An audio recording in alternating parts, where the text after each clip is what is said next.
Looking for the ultimate all-around PC na kaya mag-dominate sa gaming, productivity, at creative work. Yung tipong halimaw na nga sa specs, may hidden potential pa na pwede nating i-unlock. Here's a top-tier setup powered by Asus and the latest Intel hardware. Pero hindi lang tayo basta mag-build because I'm going to show you a little trick which Asus calls the Intel 200S Performance Boost. Para makuha nyo ang extra speed at power na libre nyong ma-unlock.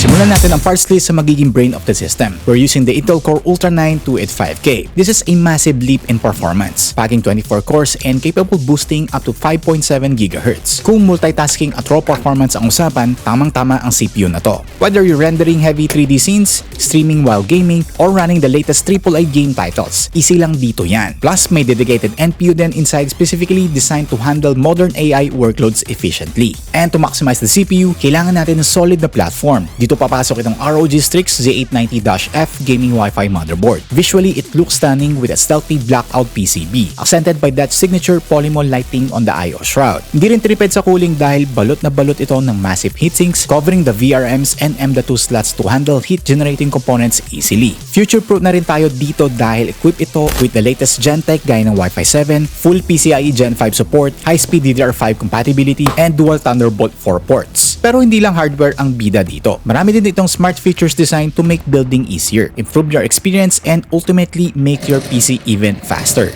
Unang-una yung mga AI features nito. Included dito ang AI overclocking, so kahit di ka expert mag-tune, the motherboard intelligently profiles the CPU and cooling para ibigay sa'yo ang best performance. Meron ding AI cooling 2 na magbabalanse ng fan noise at thermals. Tahimik pag idle, pero pwede ding itodo ang fan performance pag naglalaro ka na or kapag may heavy workload. Para naman sa internet, meron ding AI networking 2 to optimize traffic and minimize lag, which is crucial for competitive gaming. At dahil sikat na ngayon ang AI apps, meron din itong NPU boost. This accelerates AI workflows by up to 24%. Perfect kung gumagamit ka ng AI tools for content creation. At para sa mga PC builders, Asus made sure na stress-free ang pag-build ng PC nyo. May PCIe Q release slim, wala nang pipindutin na latch or button. Hihilahin mo na lang yung GPU, tanggal na agad. Plus yung M.2 Q release at M.2 Q latch means screwless installation ng SSDs. Kabit, click, and done. Even the Q antenna for the Wi-Fi is plug and play. No need to rotate endlessly para lang makabit. Now, let's fill up the rest of the build. For memory, we have the 48GB 24GB x 2 G.Skill C5CK DDR5 8200. Now, huge upgrade ito compared sa standard DDR5 because this kit uses the latest CUDIM technology. May built-in clock driver or CKD na siya directly on the module designed to fix signal degradation. Ibig sabihin, kaya nating i-maintain ang stability ng system even at blazing fast speeds of 8200 megatransfers per second. Something na hirap gawin ng older kits. Keeping our CPU cool is the ROG Ryuo 4 SLC 360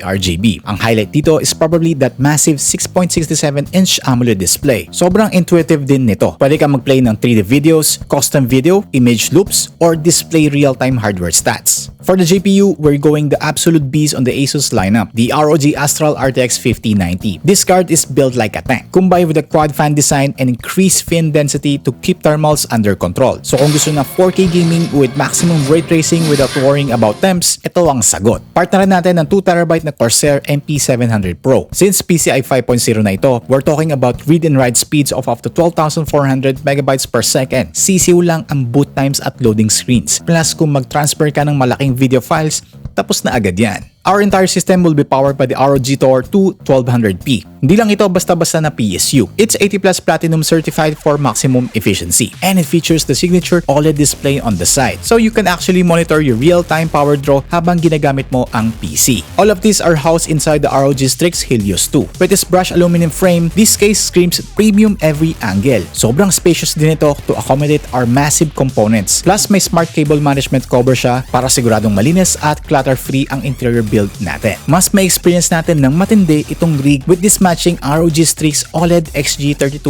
UCWMG. This is a 31.5-inch true black glossy OLED monitor. Kaya asahan nyo na ang deep blacks and vibrant colors that really pop off the screen. But the real changer here is the dual mode. Gusto mo ng crisp visual for the story games? Go 4K at 240Hz. Competitive shooter ka naman? Full HD at crazy 480Hz refresh rate. Add in the lightning fast 0.03 millisecond response time. And you get motion clarity that is simply unmatched and Asus OLED Care Pro with Neo proximity sensor that detects kapag umalis ka sa harap ng screen, switching it to black to reduce burn-in risk. So okay, nabuo na natin itong gaming PC. Pero gaya ng sinabi ko kanina, may free performance pa tayong pwedeng i-unlock dito sa build. Ito ang Intel 200S Boost. Since naka-ROG Strix C890 motherboard tayo, napakadali lang nito. Just enter the BIOS by pressing F2 or delete upon startup. Make sure updated ng BIOS nyo sa latest version by checking via the Asus website. Sa settings, hanapin lang natin yung option to enable the default settings or performance profile specifically tuned for the 200S series. By doing this, i-unlock natin yung full potential ng CPU scaling, giving us noticeably gains sa games at heavy workloads na walang extra cost. Susubukan natin yan ngayon. We've tested games like the newly released Battlefield 6 and the stunning clear obscure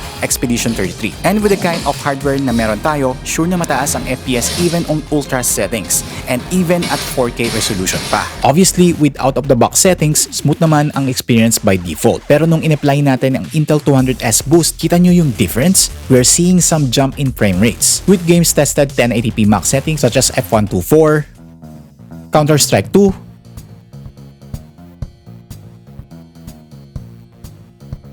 at Blackmate Wukong.